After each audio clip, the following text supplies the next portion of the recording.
So I'm not here to sell you an app or a company. I'm here to sell you on just an idea.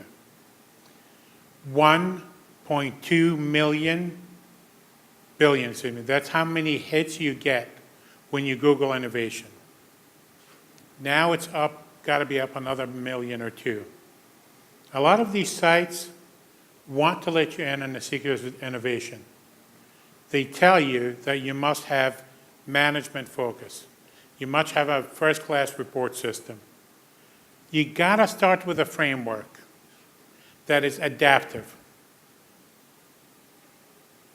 You got to add in a willingness to invest in your ideas and a spirit of collaboration.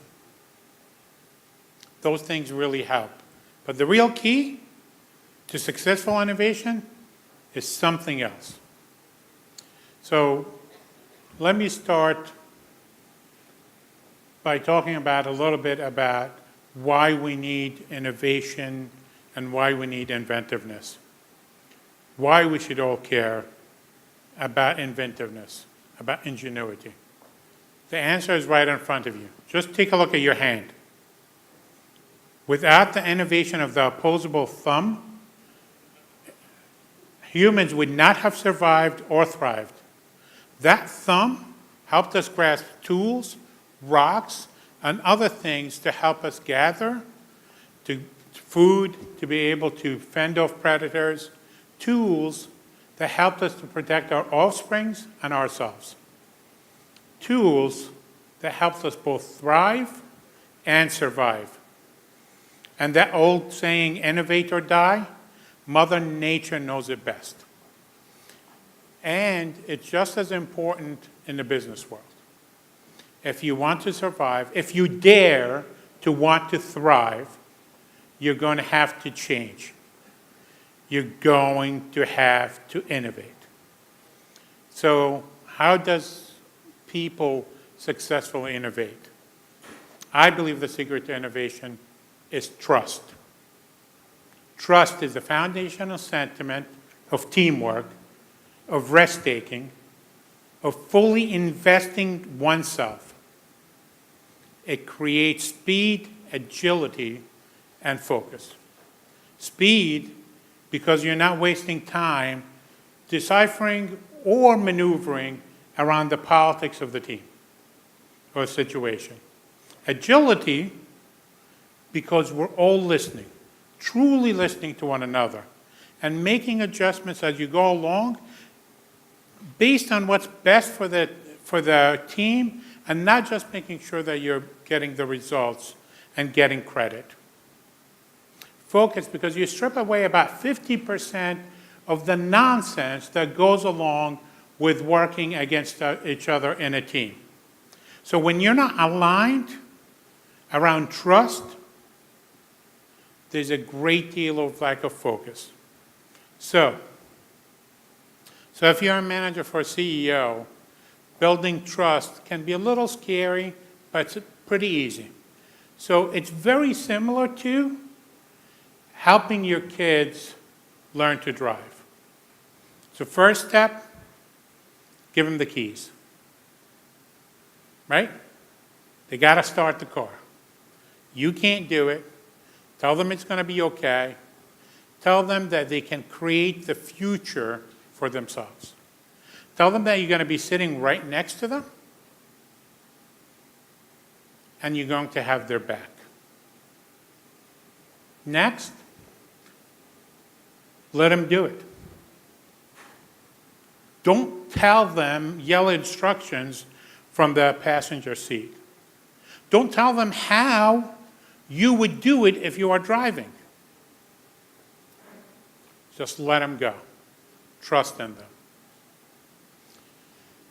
You know, if you've ever taught kids how to drive, they're going to crash, right? So you don't have to point it to them. When they hear the fender crumble, they're going to know all about it. Give them time to recover. Ask them what they learned from it. Help them understand what to do better, and help them to share that, help them learn that lesson themselves and share it with others.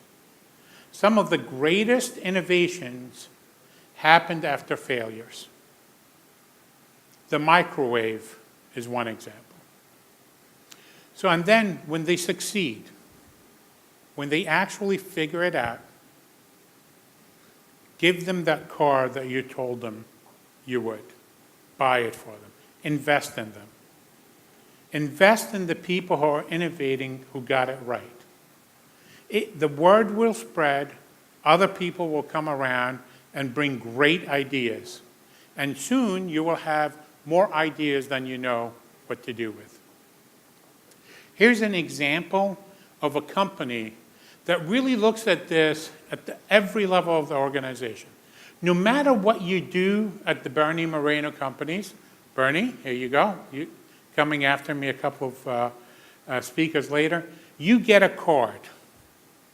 And that card is called Just Do It. So whenever there's an issue that doesn't have a process or a procedure, Bernie asks every employee to answer 4 questions. The first question is it legal and ethical? Second question is it good for my customer? Third question is, am I willing to be held accountable for the result? And the last question is, does it meet our vision? Does it fit into our vision statement? And if the answer is all 4 questions is yes, Bernie says you don't need to ask permission, you already got it. Just do it. So he trusts his employees to utilize these 4 simple questions to do whatever they need to do for their customers. They innovate on the spot when there's an issue that they would have normally gone to their supervisor for. So this is all about creating a climate of trust. Because without trust, no one will take the risk, especially in the corporate world. MetroHealth has 7,732 employees. You know, Ms. McAbee talked about how the Urban League is 100 years old. MetroHealth is just a tad older. We're 181 years old. We're an old organization. We're a public organization, but one that has been innovating in a very rapid way because we trust each other.